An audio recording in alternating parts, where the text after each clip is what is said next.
आज होता गुरुवार, तर सकाळी लवकरच उठून अगोदर ना उंबरठ्यावरती लेपन करून घेतलं आणि नंतर स्वामींचा अभिषेकही करून घेतला होता.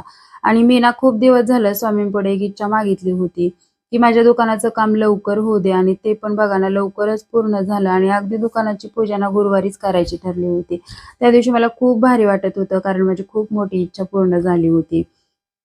मग नंतर ना माझी इकडं मग दुकानावर पूजेची तयारी चालली होती. मी सगळं तयारी वगैरे करून घेतलं आणि नंतर ना आम्ही सगळी दुकानावरती गेलो. आता ही पूजा ना मी एकटीनेच मांडली होती. कारण आम्हाला ना स्वामींच्या केंद्रात सांगितलं आहे, की सत्यनारायणाची पूजा कशी मांडायची.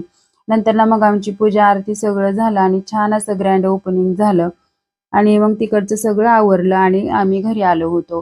तर आमचा ना स्वयंपाक वगैरे राहिला होता, तो करून घेतला आणि नंतर सगळ्यांची जेवणंही झाली. तर उद्या आमचा दुसरा कार्यक्रम आहे. त्यामुळेच माझी बहीण आली होती आणि आम्हाला आहेर म्हणून ना ती आज कपडे घेणार होती. त्यासाठी आम्ही बाहेर गेलो. ते सगळं झालं आणि नंतर ना आम्ही डी-मार्टमध्ये जाऊन ना जे किराणा बाजार होता ना तोही करून घेतला आणि नंतर संध्याकाळी माझी कार्यक्रमाची तयारी चालली होती. रात्री सगळी मी तयारी करून घेतली होती आणि छान असं मग किचन वगैरे आवरून घेतलं. तर असा गेला होता माझा आजचा दिवस. चला तर मग बाय.